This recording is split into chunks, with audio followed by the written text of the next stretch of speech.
Assalamualaikum warahmatullahi wabarakatuh. Perkenalkan, nama saya Muhammad Wildan Al-Ghazali, NIM E00119298.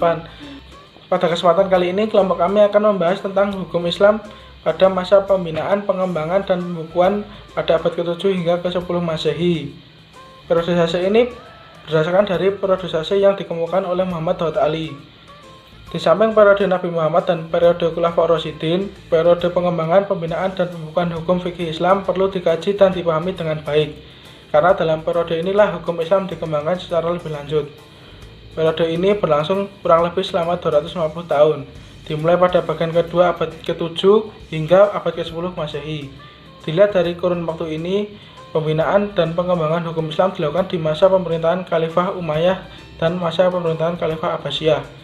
Dan oleh karena itu pula, dalam kepustakaan sering dikatakan bahwa hukum fikih Islam berkembang pada dinasti Umayyah dan berbuah pada zaman Abbasiyah.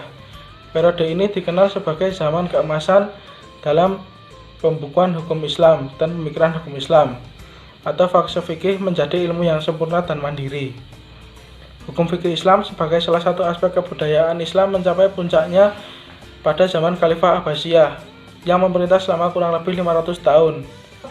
Di masa inilah lahir para ahli hukum Islam yang menemukan dan merumuskan garis-garis hukum fikih Islam, serta muncul berbagai macam teori yang masih digunakan hingga saat ini. Lalu bagian kedua adalah awal mula kejadian Islam. Masa pembinaan, pengembangan, dan pembukuan hukum Islam abad ke-7 sampai ke-10, atau disebut juga masa kejadian Islam, ditandai dengan meninggal atau berakhirnya periode Khalifatur Rasyidin, yang kemudian muncul periode Umayyah tahun 662 sampai 250, dan Khalifah Abbasiyah tahun 250 sampai 1258. Pada kedua periode tersebut hukum fikih Islam tumbuh subur. Pada periode tersebut hukum Islam tumbuh subur. Kemudian bagian C, perkembangan masa kejadian Islam. Periode ini merupakan masa kemasan Islam yang ditandai dengan berkembangnya berbagai ilmu di bidang filsafat. Habis itu ada filsafat, ilmu kalam, dan hukum tasawuf. Selain hukum tasawuf, juga ada tentang teknologi, pemerintahan, arsitektur, dan berbagai kemajuan lainnya. Periode ini merupakan puncak lahirnya karya-karya besar yang dari berbagai penulisan dan pemikiran, ditandai diantaranya dengan lain adanya kitab-kitab, kumpulan kitab-kitab hadis dan fikih dari berbagai mazhab. Pada masa ini, umat Islam yang menjawab permasalahan pada Al-Quran, Sunnah, ijtihad, baik ijtihad jama'i maupun ijtihad fardi. Islam dalam perkembangannya telah memberikan dampak terhadap peradaban di dunia ini, terutama di benua Eropa. Peninggalan-peninggalan sejarah dari peradaban Islam masih terlihat begitu jelas, gambaran-gambaran atau ukiran pada bangunannya. Faktor yang mempengaruhi pertumbuhan hukum Islam antara lain pemerintahan Islam pada periode ini sudah meluas daerah kekuasaannya dan berjauhan batas ujungnya, dan kekuasaan sudah meliputi bermacam-macam bangsa yang beraneka warna jenisnya, adat istiadat, arena hubungan kerja, dan berkemaslahatannya. Yang kedua, banyaknya mawali yang masuk Islam. Mereka dimanfaatkan untuk menerjemahkan buku-buku Yunani ke dalam bahasa Arab, termasuk filsafat karya Aristoteles, Plato, dan Galen. Yang ketiga, para ulama yang memangku jabatan perundang-undangan yang memberi fatwa pada periode ini. Yang keempat, umat Islam dalam periode ini kuat sekali menjaga diri agar supaya semua amaliyah mereka dalam bidang ibadah, muamalah, perikatan, dan transaksi sesuai dengan hukum Islam. Yang kelima, pada periode ini muncullah pemuka-pemuka dengan bakat dan persediaan mereka. Oke, selanjutnya yakni pada proses lahirnya mazhab. Kata mazhab berasal dari bahasa Arab yang berarti jalan yang dilalui dan dilewati. Sesuatu dikatakan mazhab bagi seseorang jika cara atau jalan tersebut menjadi ciri khasnya. Menurut para ulama, yang dinamakan mazhab adalah metode atau manhaj yang dibentuk setelah melalui pemikiran dan penelitian. Kemudian orang yang menjalaninya menjadikannya sebagai pedoman yang jelas atas batas-batasnya. Adapun dasar hukum dalam bermazhab yakni tertera pada Quran surat Al-Anbiya ayat 7. Setidaknya ada 4 imam fikih yang terkenal dengan mazhabnya, yaitu yang pertama Abu Hanafiyah atau yang kerap disapa dengan Imam Hanafi. Beliau mempergunakan pikiran atau ra'yu dalam memecahkan masalah hukum.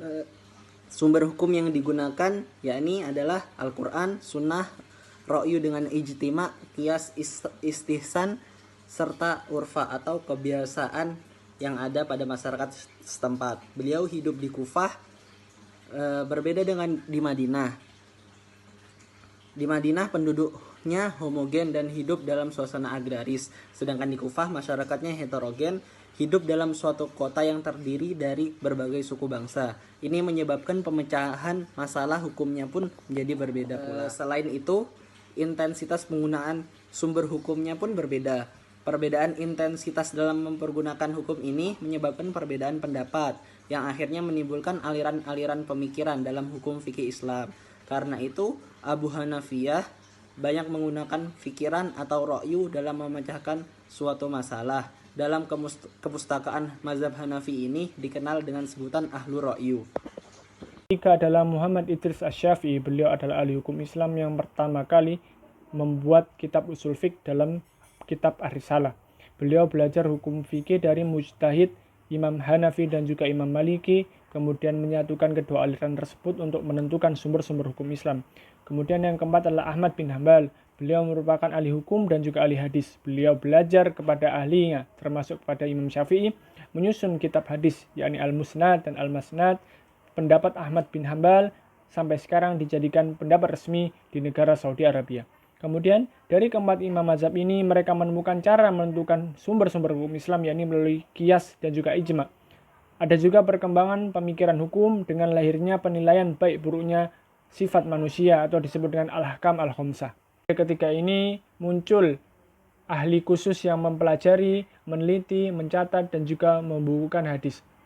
Berdasarkan jumlah perawinya, hadis dibagi menjadi 3. Yang pertama hadis mutawatir, yakni hadis yang diriwayatkan oleh banyak sahabat sehingga karena banyaknya itu mustahil mereka bersepakat untuk berdusta bersama-sama. Yang kedua hadis ahad. Hadis ahad merupakan hadis yang disampaikan oleh satu orang saja. Hadis ini perawinya tidak sampai jumlahnya dengan perawi hadis mutawatir.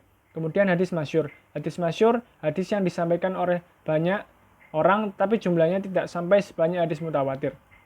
Kemudian berdasarkan tingkatan sanadnya, hadis dibagi menjadi 3, yakni hadis sahih, hadis hasan dan juga hadis dhaif.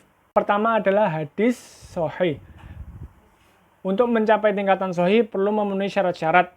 Yang pertama, sanadnya bersambung dari perawi pertama sampai perawi terakhir. Kedua, diriwayatkan perawi yang adil, kemudian perawinya juga adabir, tidak ada cacat, tidak ada kejanggalan atau syadz. Yang kedua, hadis hasan. Untuk mencapai tingkatan hadis hasan perlu dipenuhi syarat-syarat. Yang pertama adalah perawinya adil, kedabitannya berada di bawah perawi hadis sahih, sanadnya bersambung dari rawi pertama sampai rawi terakhir. Tidak ada ilat atau cacat, tidak ada juga syadz. Kemudian yang terakhir adalah hadis dhaif. Hadis dhaif adalah hadis yang di dalamnya tidak terdapat syarat-syarat hadis sahih dan juga hadis hasan.